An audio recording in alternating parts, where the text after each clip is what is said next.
In Activity, you can choose Health Snapshot to help you easily understand your health status.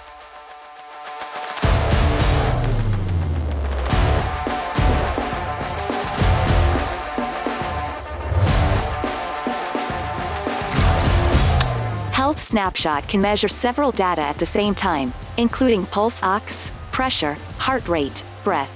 It provides you a more accurate health data in a short time. You can also export the information to professionals.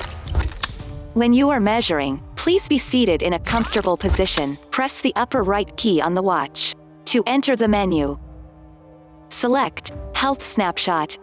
If your wrist heart rate function is off, the watch will ask you to turn it on. After that, you can enter the Health Snapshot main screen. Press the upper right key to start measuring.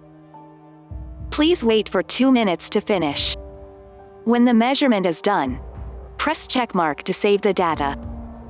If you want to stop the measurement in the middle of the process, press the upper right key.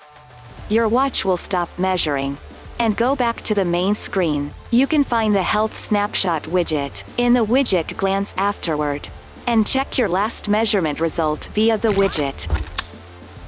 Now let's start using Health Snapshot to understand our body more.